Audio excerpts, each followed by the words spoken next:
ETV news కు స్వాగతం. ముఖ్యాంశాలు. ఏపీలో ఏటా 8 లక్షలకు పైగా ఇళ్ల నిర్మాణం. సొంతిల్లు లేని పేదలకు ఇళ్ల స్థలాలు ఇవ్వాలని చంద్రబాబు సర్కారు నిర్ణయం. సర్వే ద్వారా లబ్ధిదారుల ఎంపికకు ఆదేశం. మదనపల్లె దస్త్రాల దహనం కేసులో దర్యాప్తు ముమ్మరం. వైసీపీ నేత నవాజ్ బాషాపై కేసు నమోదు. ఎమ్మెల్యే పెద్దిరెడ్డి ద్వారకానాథ్ పైన ఆరోపణలు. తెలంగాణలో నేడు రెండో విడత రుణమాఫీ. 1,50,000 అప్పున్న 7 లక్షల మందికి తగ్గనున్న భారం. నిధులు విడుదల చేయనున్న సీఎం.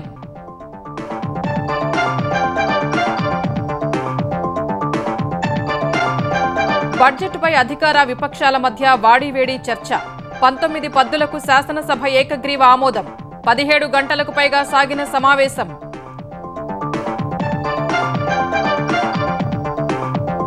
జీహెచ్ఎంసీ పరిధిలో నేటి నుంచి ఇంటింటి సర్వే. ఆస్తి పన్ను ఎగవేత, బకాయిల లెక్క తేల్చనున్న అధికారులు. భారీగా ఆదాయం పెరగనుందని అంచనాలు.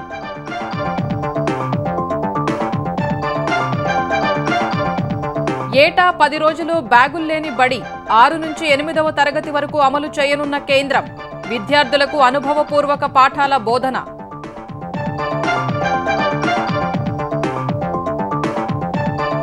సుప్రీంకోర్టులో ప్రత్యేక లోక్ అదాలత్. కక్షిదారులే వివాదాలు పరిష్కరించుకునే వెసులుబాటు. తొలిసారి పాల్గొంటున్న 7 ధర్మాసనాలు.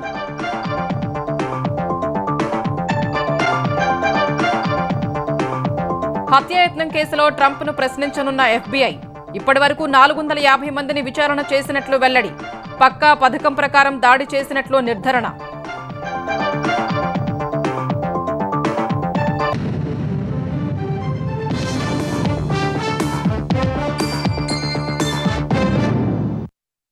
పేదల సొంతింటి కల సాకారం చేసేందుకు ముఖ్యమంత్రి చంద్రబాబు కీలక నిర్ణయం తీసుకున్నారు. ఏపీ గృహ నిర్మాణ పథకాన్ని ప్రధానమంత్రి ఆవాస్ యోజనతో అనుసంధానం చేసి కొత్తగా ఎంపిక చేసే లబ్ధిదారులకు ఒక్కో ఇంటి నిర్మాణానికి 4 లక్షల రూపాయలు అందించాలని నిర్ణయించారు. ఏడాదిలో 8 లక్షలకు పైగా ఇళ్లు నిర్మించాలని అధికారులను ఆదేశించారు. పేదల ఇళ్ల నిర్మాణాన్ని ముఖ్యమంత్రి చంద్రబాబు అత్యంత ప్రతిష్టాత్మకంగా తీసుకున్నారు. గృహ నిర్మాణంపై అధికారులతో సమీక్ష నిర్వహించిన ఆయన అర్హులైన ప్రతి ఒక్కరికి 2029 నాటికి ఇళ్లు సమకూర్చాలని ఆదేశించారు. రాబోయే 100 రోజుల్లో 1,25,000 ఇళ్ల నిర్మాణం పూర్తి చేయాలని లక్ష్యంగా నిర్దేశించారు.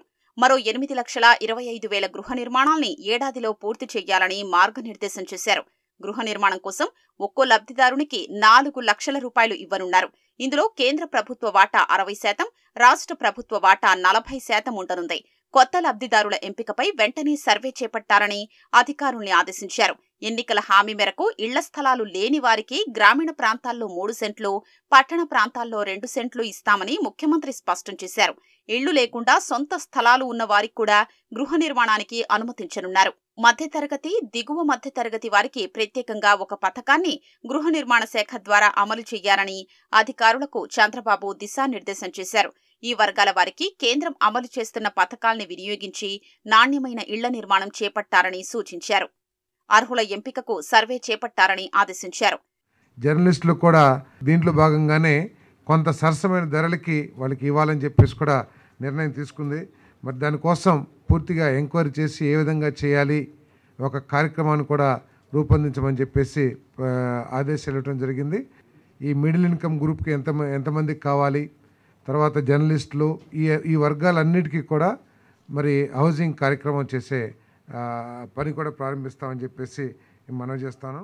2014-19 మధ్య తెదేపా ప్రభుత్వ హయాంలో మంజూరై నిర్మాణాలు పూర్తి చేసుకున్న లబ్ధిదారులకు గత వైకాపా ప్రభుత్వం బిల్లులు చెల్లించకుండా పెండింగ్ పెట్టినట్లు అధికారులు సీఎం దృష్టికి తీసుకెళ్లారు. ఈ బిల్లులు దాదాపు 950 కోట్ల రూపాయలు ఉన్నట్లు తెలిపారు. దీనిపై స్పందించిన చంద్రబాబు ఆ బిల్లుల విడుదలకు చర్యలు తీసుకోవాలని సీఎంఓ అధికారుల్ని ఆదేశించారు. తెలుగుదేశం ప్రభుత్వం శాంక్షన్ చేసిన ఇల్లు కాబట్టి వాళ్ళకు ఇవ్వకూడదనే ఏకైక ఉద్దేశంతో పూర్తిగా ఇల్లు పూర్తి చేసిన వాళ్ళకు కూడా డబ్బులు ఇవ్వకోకుండా నిర్లక్ష్యం చేసిన విషయం మనందరికీ తెలిసిందే. వారందరికీ కూడా పేమెంట్ ఇవ్వమని చెప్పేసి ఆదేశాలు ఇవ్వడం జరిగిందని చెప్పేసి కూడా తెలియజేస్తాను. ఇప్పటికే ఇళ్లు మంజూరైన వారికి 2025 మార్చి నుంచి చేపట్టే PMAY 2.0 పథకం వర్తించదు. కొత్తగా ఎంపిక చేసిన వారికే వర్తింపజేయాలని కేంద్రం స్పష్టం చేసింది. అయితే వైకాపా ప్రభుత్వ హయాంలో ఇళ్లు మంజూరై ఇప్పటికీ కట్టుకోని వారికి కొత్త పథకం వర్తించేలా కేంద్రాన్ని ఒప్పించేందుకు ప్రయత్నిస్తామని, ఈ పథకంపై కేంద్రం పూర్తిస్థాయి మార్గదర్శకాలు విడుదలైన తరువాత తదుపరి చర్యలు తీసుకుంటామని మంత్రి పార్థసారథి తెలిపారు. మదనపల్లి సబ్ కలెక్టర్ కార్యాలయంలో దస్త్రాల దహనం కేసులో వైసీపీ మాజీ ఎమ్మెల్యే నవాజ్ బాషాపై పోలీసులు కేసు నమోదు చేశారు. ఇటీవల మాజీ ఎమ్మెల్యే నివాసంలో జరిపిన సోదాల్లో కొన్ని ఉండకూడని దస్త్రాలు లభించినట్లు కర్నూలు రేంజ్ డీఐజీ కోయ ప్రవీణ్ తెలిపారు. తంబళ్లపల్లి ఎమ్మెల్యే పెద్దిరెడ్డి ద్వారకానాథ్ రెడ్డిపై కూడా ఫిర్యాదులు అందాయని, త్వరలో వాటిపై నిర్ణయం తీసుకుంటామని డీఐజీ చెప్పారు. మదనపల్లె సబ్ కలెక్టర్ కార్యాలయంలో రెవెన్యూ దస్త్రాల దహనం కేసు దర్యాప్తులో పోలీసులు పురోగతి సాధించారు. 9 రోజుల తర్వాత పోలీసు, రెవెన్యూ శాఖ అధికారులు చర్యలకు ఉపక్రమించారు. భూదందాలు, నేరపూరిత నిర్లక్ష్యం, అవినీతి అభియోగాలపై 2 ఆర్డీఓలు మురళి, హరిప్రసాద్, సీనియర్ అసిస్టెంట్ గౌతమ్ తేజ్లపై ప్రభుత్వం సస్పెన్షన్ వేటు వేసింది. రెవెన్యూ దస్త్రాల దహనం కేసు దర్యాప్తు ముమ్మరం చేసిన పోలీసులు ఘటనపై 8 కేసులు నమోదు చేశారు. మదనపల్లె మాజీ ఎమ్మెల్యే నవాజ్ బాషాతో పాటు పలువురిపై కేసులు నమోదు చేసినట్లు కర్నూలు రేంజ్ డీఐజీ కోయ ప్రవీణ్ తెలిపారు. మాజీ మంత్రి పెద్దిరెడ్డి రామచంద్రారెడ్డి, ఎంపీ మిథున్ రెడ్డి అనుచరులు, వ్యక్తిగత సహాయకుల ఇళ్లల్లో సోదాలు నిర్వహించి వందల సంఖ్యలో దస్త్రాలు స్వాధీనం చేసుకున్నామన్నారు. పెద్దిరెడ్డి రామచంద్రారెడ్డి వ్యక్తిగత సహాయకుడు శశిధర్, తుకారాం ఇళ్లలో కీలక పత్రాలు స్వాధీనం చేసుకున్నట్లు వెల్లడించారు. దీనిలో ఇప్పుడు వచ్చి 52 మందిని విచారించాం. పక్కడబందీగా ఎందువల్ల జరిగిందనేది ఇంకా మనకు వారం 10 రోజుల్లో ఫోరెన్సిక్ రిజల్ట్స్ వచ్చిన తర్వాత మనం నిర్ధారణ రాలేదు. విచారణ అయితే అంటే ఇప్పుడు కొన్ని దస్త్రాలు ఏవైతే మన ఈ హౌస్ రైట్స్లో వచ్చినాయో వాటికి చాలా టైం పట్టుద్ది. ఇంకా మేము ఇంకా హయ్యర్ ఏజెన్సీస్కి ఇవ్వాల్సి వస్తే జిల్లా యంత్రాంగం వాడి యొక్క సామర్థ్యం సరిపోదు వాటిని శోధించడం. ఒక కేసు రిజిస్టర్ చేయడం నవాజ్ బాషా గారు. రెవెన్యూ రికార్డుల దహనం కేసులో మాజీ మంత్రి పెద్దిరెడ్డి రామచంద్రారెడ్డి అనధికారిక పిఏ మునితుకారాం పాత్ర ఉన్నట్లు పోలీసులు అనుమానిస్తున్నారు. ఇప్పటికే తిరుపతిలోని ఆయన ఇంట్లో పోలీసులు సోదాలు నిర్వహించి పలు రికార్డులు స్వాధీనం చేసుకున్నారు. పుంగనూరు నియోజకవర్గం సోమలకు చెందిన తుకారాం ప్రభుత్వ ఉపాధ్యాయుడిగా పనిచేశారు. 2004లో కాంగ్రెస్ ప్రభుత్వం అధికారంలోకి వచ్చాక తుకారాంను పెద్దిరెడ్డి వ్యక్తిగత సహాయకుడిగా నియమించుకున్నారు. 4 ఏళ్ల కిందట ఆయన ఉపాధ్యాయుడిగా ఉద్యోగ విరమణ చేశారు. అప్పటి వరకు పెద్దిరెడ్డి అధికారిక పిఏగా పనిచేయగా రిటైర్ అనధికార పిఏగా చెలామణి అవుతున్నారు. పుంగనూరు నియోజకవర్గంలో జరిగిన అక్రమాలు, అరాచకాల్లో తుకారాం పాత్ర విస్మరించలేనిదని ఉద్యోగ, ఉపాధ్యాయ వర్గాలు ఆరోపిస్తున్నాయి. మాజీ మంత్రి అండతో తుకారాం భారీగా ఆస్తులు పోగేశారని తెలుస్తోంది. పరారీలో ఉన్న ముని తుకారాంను అదుపులోకి తీసుకుని విచారిస్తే మరిన్ని అక్రమాలు వెలుగు చూసే ఆస్కారం ఉందని పలువురు భావిస్తున్నారు. తెలంగాణలో 2వ విడత పంట రుణమాఫీకి సర్వం సిద్ధమైంది. శాసనసభ ప్రాంగణంలో జరిగే ఈ కార్యక్రమంలో 1,50,000 వరకు ఉన్న రుణాల మాఫీకి సీఎం రేవంత్ రెడ్డి నిధులు విడుదల చేయనున్నారు. కొందరు రైతులకు చెక్కులు అందచేయనున్నారు. ఈ కార్యక్రమాన్ని రైతు వేదికల్లో ప్రత్యక్ష ప్రసారం చేసేందుకు తెలంగాణ ప్రభుత్వం ఏర్పాట్లు చేసింది. తెలంగాణలో 2వ విడత రైతు రుణమాఫీ కార్యక్రమం ఇవాళ ప్రారంభం కానుంది. ఈ కార్యక్రమాన్ని శాసనసభ ప్రాంగణంలో టీ విరామ సమయంలో నిర్వహించనున్నారు. 1,50,000 వరకు ఉన్న రుణాల మాఫీకి సీఎం రేవంత్ రెడ్డి నిధులు విడుదల చేయనున్నారు. లోక్సభ నియోజకవర్గానికి 2 రైతుల చొప్పున ఆహ్వానించి వారికి సీఎం చెక్కులు అందించనున్నారు. ఉప ముఖ్యమంత్రి భట్టి విక్రమార్క, వ్యవసాయ శాఖ మంత్రి తుమ్మల నాగేశ్వరరావు తదితరులు ఈ కార్యక్రమానికి హాజరు కానున్నారు. ఈ కార్యక్రమాన్ని వీడియో కాన్ఫరెన్స్ సౌకర్యం ఉన్న రైతు వేదికల్లో ప్రత్యక్ష ప్రసారం చేయనున్నట్లు మంత్రి తుమ్మల తెలిపారు. 2వ విడతలో సుమారు 7 లక్షల మంది రైతులకు దాదాపు 7,000 కోట్లు మాఫీ కానున్నాయి. 3 విడతల్లో రుణమాఫీ ప్రక్రియ పూర్తి చేయాలని నిర్ణయించిన ప్రభుత్వం ఈ నెల 19న మొదటి విడత రుణమాఫీకి నిధులు విడుదల చేసింది. సుమారు 10.83 లక్షల కుటుంబాలకు చెందిన 11.34 లక్షల ఖాతాల్లో 6,035 కోట్లు జమ చేసినట్లు సర్కార్ ప్రకటించింది. తెల్ల రేషన్ కార్డు, ఆధార్ నెంబరు, ఇతర వివరాలు సరిగ్గా లేకపోవడం, అసలు కంటే వడ్డీ ఎక్కువగా ఉండడం వంటి కారణాలతో పలువురికి డబ్బులు జమ కాలేదు. ఆదాయ పన్ను చెల్లింపుదారుడు, ప్రభుత్వ ఉద్యోగులు, పింఛనుదారుల్ని అర్హుల జాబితా నుంచి ప్రభుత్వం తొలగించింది. మొదటి విడతలో రుణమాఫీ కాని వారి వినతుల స్వీకరణకు జిల్లా కార్యాలయాలు, మండలాల్లో హెల్ప్ డెస్క్లు ఏర్పాటు చేసింది. మండల వ్యవసాయాధికారులు, వ్యవసాయ విస్తరణాధికారులకు పలువురు వినతులు సమర్పించారు. తెలంగాణ శాసనసభలో బడ్జెట్పై అధికార, ప్రతిపక్షాల మధ్య వాడీవేడిగా చర్చ జరిగింది. 19 పద్దులకు సభ ఏకగ్రీవంగా ఆమోదం తెలిపింది. ఆర్థిక, ప్రణాళిక, విద్యుత్, పురపాలక, పరిశ్రమలు, ఐటీ, ఎక్సైజ్, హోం, కార్మిక, ఉపాధి, రవాణా, బీసీ సంక్షేమం, విద్య, వైద్య, ఆరోగ్య శాఖల పద్దులపై సుదీర్ఘంగా చర్చ జరిగింది. సోమవారం ఉదయం 10 గంటల నుంచి తెల్లవారుజామున 3 గంటల 15 నిమిషాల వరకు అసెంబ్లీ సమావేశం కొనసాగింది. 17 గంటలకు పైగా శాసనసభ సమావేశం జరిగింది. పద్దులపై వివిధ పార్టీల సభ్యులు చర్చలో పాల్గొనగా ఉప ముఖ్యమంత్రి మల్లు భట్టి విక్రమార్క, మంత్రులు శ్రీధర్ బాబు, పొన్నం ప్రభాకర్, జూపల్లి కృష్ణారావు, దామోదర రాజనరసింహ సమాధానమిచ్చారు. మంత్రుల విజ్ఞప్తి మేరకు BRS MLA Harish Rao, BJP సభ్యుడు పాల్వాయి హరీష్ కోత తీర్మానాలను ఉపసంహరించుకోవడంతో పద్దులకు శాసనసభ ఏకగ్రీవంగా ఆమోదం తెలిపింది. పద్దులపై జరిగిన సుదీర్ఘ చర్చ సందర్భంగా మాజీ మంత్రి హరీష్ రావు లేవనెత్తిన పలు ప్రశ్నలకు ఉప ముఖ్యమంత్రి భట్టి విక్రమార్క ధీటుగా సమాధానమిచ్చారు. తెలంగాణ ఏర్పాటయ్యాక విద్యుతుత్పత్తి భారీగా పెరిగిందన్న బీఆర్ఎస్ నేతల వ్యాఖ్యల్ని తిప్పికొట్టారు. బీఆర్ఎస్ సర్కారు నిర్వాకం కారణంగా యాదాద్రి విద్యుదుత్పత్తి కేంద్రం వల్ల ప్రజలపై ఏటా 30,000 కోట్ల భారం పడుతోందని భట్టి ఆక్షేపించారు. కాంట్రాక్టర్ల బిల్లుల గురించి ముసలి కన్నీరు కారుస్తున్న బీఆర్ఎస్ నేతలు వారి హయాంలో 40,000 కోట్లు ఎందుకు పెండింగ్ పెట్టారో చెప్పాలని నిలదీశారు.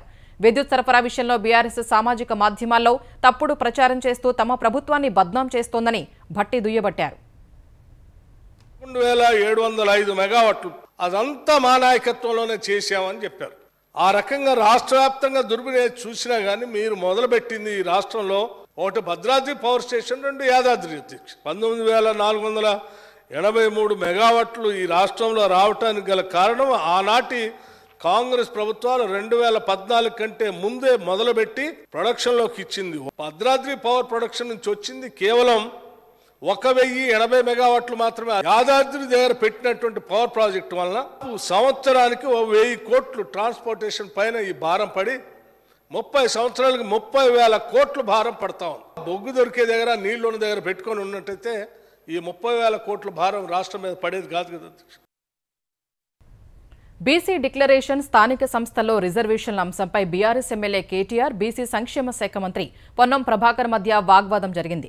10 ఏళ్ల బీఆర్ఎస్ పాలనలో బీసీలకు ఏమీ చేయలేదు అనటం భావ్యం కాదన్న కేటీఆర్, ఎన్నికల్లో హామీ ఇచ్చిన బీసీ డిక్లరేషన్ ప్రకారం బడ్జెట్లో నిధులు కేటాయించలేదని నిలదీశారు. స్థానిక సంస్థల ఎన్నికల్లో 42% రిజర్వేషన్లు అమలు చేస్తారా లేదా అని ప్రశ్నించారు. అయితే బీసీల పట్ల తమ చిత్తశుద్ధిని శంకించాల్సిన అవసరం లేదని కేటీఆర్ విమర్శల్ని మంత్రి పొన్నం తిప్పికొట్టారు. బీసీ డిక్లరేషన్లో మీరు చెప్పారు 1,00,000 కోట్లు కేటాయిస్తాం బలహీన వర్గాల కోసం అని. 1,00,000 కోట్లు అంటే మరి 5 ఏళ్లలో 20,000 కోట్ల చొప్పున కేటాయించాలి. అది కేటాయించలేదు. ఓబీసీలకు ప్రత్యేకంగా మంత్రిత్వ శాఖ ఏర్పాటు చేస్తామని చెప్పారు. అది కూడా చేస్తున్నారా లేదా? స్థానిక సంస్థల ఎన్నికలు వస్తున్నాయి. 42% రిజర్వేషన్ అమలు చేస్తారా చేయరా? ఈ 3 విషయాలు కూడా వారు చెప్పాలని చెప్పి నేను కోరుతా ఉన్నాను. అధ్యక్ష, మీరేం ఆందోళన పడకండి. మీలాగా గ్రామ పంచాయతీ ఎన్నికలకు బీసీ రిజర్వేషన్ తక్కువ చేసి చేయం. ఇవాళ ఫ్లోర్ లీడర్ మీరే, పార్టీ అధ్యక్షులు మీరే, ఎల్ఓపీలు మీరే. ఎందుకు ఒక బీసీలకు ఇవ్వచ్చు కదా? మీరు ఎక్కడైతే భవనాలు కేటాయించమంటారో వాటిని రాబోయే 4 సంవత్సరాల్లో అన్ని ఆత్మగౌరవ భవనాలు కట్టి వాటి మీలాగా కేటాయింపులకే పరిమితం కాము, వాటిని అమలు చేసి చూపెడతామనే మాట ఈ సందర్భంగా మనవి చేస్తున్నాం. అధ్యక్ష, తెలంగాణ వాణిజ్య పన్నుల శాఖలో 1,400 కోట్ల కుంభకోణాన్ని తీవ్రంగా పరిగణించిన ప్రభుత్వం ఈ కేసును సిఐడికి బదిలీ చేసింది. ప్రభుత్వ ఖజానాకు నష్టం కలిగించే విధంగా ప్రత్యేక సాఫ్ట్వేర్ రూపొందించి వాణిజ్య పన్నుల శాఖ ఉన్నతాధికారులు, ఐఐటి హైదరాబాద్ ప్రొఫెసర్, ప్రభుత్వ మాజీ ప్రధాన కార్యదర్శి సోమేష్ కుమార్ కలిసి జీఎస్టీ ఎగవేతలకు సహకరించినట్టు అంతర్గత ఆడిటింగ్లో బయటపడింది. 11 ప్రైవేటు సంస్థల వల్ల 400 కోట్లు, తెలంగాణ బెవరేజెస్ కార్పొరేషన్ వల్ల 1,000 కోట్ల పన్ను ఎగవేసినట్లు ప్రాథమికంగా నిర్ధారణ అయింది. సీసీఎస్లో సోమేష్ కుమార్తో సహా 5గురిపై కేసు నమోదు చేశారు. ఏపీ, ఢిల్లీ, గుజరాత్, మహారాష్ట్ర, కర్ణాటక రాష్ట్రాల్లోని కంపెనీలకు సంబంధాలు ఉన్న నేపథ్యంలో ఈ కేసును సీసీఎస్ నుంచి సిఐడికి బదిలీ చేస్తూ తెలంగాణ ప్రభుత్వం నిర్ణయం తీసుకుంది. గ్రేటర్ హైదరాబాద్ పరిధిలో ఆస్తి పన్ను వసూళ్ల కోసం ఇవాల్టి నుంచి ఇంటింటి సర్వే జరగనుంది. భవన నిర్మాణ అనుమతులను, ఆస్తి పన్ను రసీదులను జీహెచ్ఎంసీ అధికారులు పరిశీలించనున్నారు. గ్రేటర్ హైదరాబాద్లో 19 లక్షల నిర్మాణాలుండగా 1,900 కోట్ల ఆస్తి పన్ను మాత్రమే వసూలవుతోంది. కొందరు నివాసేతర అవసరాలకు వినియోగిస్తున్న భవనాలకు నివాస కేటగిరీ పన్ను చెల్లిస్తున్నట్లు, మరికొందరు 5 అంతస్తుల భవనంలో 2-3 అంతస్తులకే పన్ను చెల్లిస్తున్నట్లు ఫిర్యాదులు ఉన్నాయి. కాయిలా పడ్డ పరిశ్రమలు, కూల్చిన భవనాలు, కోట్లలో పన్ను బకాయి ఉన్న నిర్మాణాలు ఉన్నాయి. వాటిని సరిదిద్ది పన్ను రాబడి పెంచుకునేందుకు GHMC geographic information system survey మొదలుపెట్టింది. 3 దశల సర్వేలో భాగంగా తొలి 2 దశల్లో ఉపగ్రహ చిత్రాల విశ్లేషణ, డ్రోన్ సర్వే పూర్తి చేశారు. 3వ దశలో క్షేత్రస్థాయి పరిశీలనలో భాగంగా 400 మంది సర్వేయర్లు ఇంటింటి సర్వే చేయనున్నారు. ఈ సర్వే వల్ల బల్దియాకు భారీగా ఆదాయం పెరుగుతుందని జీహెచ్ఎంసీ రెవెన్యూ విభాగం అంచనా వేస్తోంది. ప్రజలకు మెరుగైన సేవలు అందించేందుకు ఈ సర్వే ఉపయోగపడుతుందని జీహెచ్ఎంసీ కమిషనర్ ఆమ్రపాలి తెలిపారు. ఇటీవల పదోన్నతి పొందిన దాదాపు 30,000 మంది ఉపాధ్యాయులతో సీఎం రేవంత్ రెడ్డి ఆగస్టు 2వ తేదీ సమావేశం కానున్నారు. హైదరాబాద్ ఎల్బీ స్టేడియంలో జరిగే ఈ సమావేశం ఏర్పాట్లపై తెలంగాణ ప్రభుత్వ ప్రధాన కార్యదర్శి శాంతికుమారి సంబంధిత ఉన్నతాధికారులతో టెలికాన్ఫరెన్స్ నిర్వహించారు. డీజీపీ జితేందర్, ఎస్సీ డెవలప్మెంట్ శాఖ ముఖ్య కార్యదర్శి శ్రీధర్, విద్యాశాఖ ముఖ్య కార్యదర్శి బి వెంకటేశం, రోడ్లు భవనాల శాఖ కార్యదర్శి Harichandana, Hyderabad police commissioner Srinivas Reddy, GHMC commissioner Amrapali, సమాచార శాఖ ప్రత్యేక కమిషనర్ హనుమంతరావు పాల్గొన్నారు. గతంలో ఎప్పుడూ లేనంత భారీ సంఖ్యలో ఉపాధ్యాయులకు పదోన్నతులు కల్పించడం జరిగిందని, ఈ నేపథ్యంలో సీఎం రేవంత్ రెడ్డి వారితో నేరుగా మాట్లాడేందుకు ఈ సమావేశం ఏర్పాటు చేసినట్లు సీఎస్ వివరించారు. ఆంధ్రప్రదేశ్ పాఠశాల విద్యాశాఖకు సంబంధించిన 2024-25 అకాడమిక్ క్యాలెండర్ను మంత్రి నారా లోకేష్ విడుదల చేశారు. గతానికి భిన్నంగా మంత్రి ఫోటోలు లేకుండా స్కూల్ అకాడమిక్ క్యాలెండర్ రూపొందించారు. ఉండవల్లి నివాసంలో పాఠశాల విద్యాశాఖ ఉన్నతాధికారులతో సమీక్ష నిర్వహించిన మంత్రి లోకేష్, ప్రభుత్వ పాఠశాలలో రాజకీయాలకు అతీతంగా ఉండాలన్నది తమ ప్రభుత్వ లక్ష్యమన్నారు. టీచర్లు, విద్యార్థులకు ఇచ్చే శిక్షణ దీపికల్లోనూ మంత్రి సందేశం, ఫోటోలు, పార్టీ రంగులు ఉండరాదని ఆదేశించారు. మధ్యాహ్న భోజన నాణ్యత, మౌలిక సదుపాయాల మెరుగుదలను పర్యవేక్షించే బాధ్యతను పేరెంట్స్ కమిటీలకు అప్పగించాలని మంత్రి లోకేష్ సూచించారు. సీబీఎస్ఈ స్కూళ్ల పనితీరుపై సుదీర్ఘంగా చర్చించిన మంత్రి త్వరలోనే రూట్ మ్యాప్ ప్రకటిస్తామన్నారు. కస్తూరిబా గాంధీ బాలికా విశ్వవిద్యాలయాల్లో ఖాళీగా ఉన్న టీచింగ్, నాన్ టీచింగ్ పోస్టుల భర్తీకి అనుమతి ఇచ్చారు. వైసీపీ ప్రభుత్వ వైఫల్యం వల్ల రాష్ట్రంలో పేదలకు వైద్యంతో పాటు వైద్య విద్యార్థులకు బోధనలో నాణ్యత లోపించిందని వైద్య ఆరోగ్య శాఖ మంత్రి సత్యకుమార్ ఆరోపించారు. అనంతపురం ప్రభుత్వాసుపత్రిని స్థానిక ఎమ్మెల్యే దగ్గుబాటి ప్రసాద్తో కలిసి మంత్రి పరిశీలించారు. జగన్ ప్రభుత్వం 7,000 కోట్ల రూపాయల బిల్లులు చెల్లించకుండా బకాయి పెట్టిందని మంత్రి సత్యకుమార్ విమర్శించారు. 7,500 కోట్లు వైద్య ఆరోగ్య శాఖ మీద ఇప్పుడు చెల్లించాల్సిన బిల్లులు ఉన్నాయి. అన్న అప్పు గత ప్రభుత్వం పెట్టేసి వెళ్ళిపోయింది. ఇది కాకుండా ఎన్టీఆర్ హెల్త్ యూనివర్సిటీలో 400 కోట్లు యూనివర్సిటీ డబ్బులు, అక్కడ మౌలిక సదుపాయాలకు సొంత బిల్డింగ్ లేదు, దానికోసం కేటాయించిన డబ్బులను కూడా ప్రభుత్వం దారి మళ్లిచ్చేసింది. ఒక ఏపీ మెర్క్ కార్పొరేషన్ తీసుకొచ్చి దాంట్లో ఉన్న 200 కోట్లను కూడా దారి మళ్లిచ్చేసింది. ఇవన్నీ చూస్తుంటే 7,000 కోట్లకు పైగా ఇప్పుడు చెల్లించాల్సిన బకాయిలు ఉన్నాయి. కర్నూలు జిల్లా గూడూరులో పట్టపగలే బంగారం వ్యాపారి కిడ్నాప్ కలకలం రేపింది. పట్టణానికి చెందిన బంగారం వ్యాపారి డమాం వెంకటేష్ను బెళగల్ మార్గంలో దుకాణాలు ఉన్నాయి, వాటిని అద్దెకు తీసుకుంటామని ఓ వ్యక్తి ఫోన్లో తెలిపి షాపుల్ని చూపించాలని కోరారు. సోమవారం దుకాణాల వద్దకు వచ్చిన వెంకటేష్ను గుర్తు తెలియని వ్యక్తులు స్కార్పియో వాహనంలో బలవంతంగా తీసుకెళ్లారు. ఈ దృశ్యాలు సీసీ కెమెరాలో రికార్డయ్యాయి.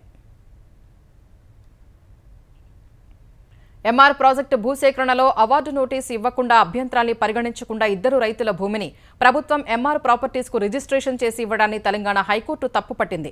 రంగారెడ్డి జిల్లా నానక్రామ్గూడలో సర్వే నంబర్ 48, 49లో 2 రైతులకు చెందిన 14 ఎకరాల భూమికి సంబంధించి ప్రభుత్వం జారీ చేసిన అవార్డు రిజిస్ట్రేషన్, లీజు ఒప్పందాల్ని రద్దు చేసింది.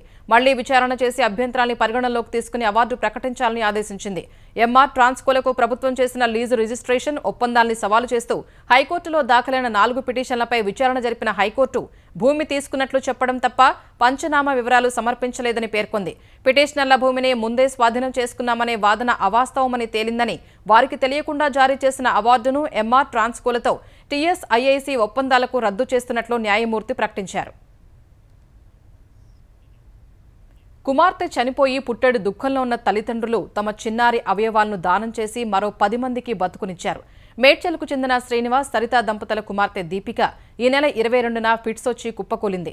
వెంటనే కుటుంబ సభ్యులు ఆమెను ఓ ప్రైవేటు ఆసుపత్రిలో చేర్పించి చికిత్స అందించారు. 25వ తేదీన బాలిక బ్రెయిన్ డెడ్ అయిందని వైద్యులు వెల్లడించారు. ఆసుపత్రి వర్గాల్ని సంప్రదించిన బాలిక తల్లిదండ్రులు కుమార్తె అవయవాల్ని దానం చేశారు. ఆ తల్లిదండ్రులకు సామాజిక మాధ్యమాల వేదికగా నెటిజన్లు ప్రశంసిస్తున్నారు.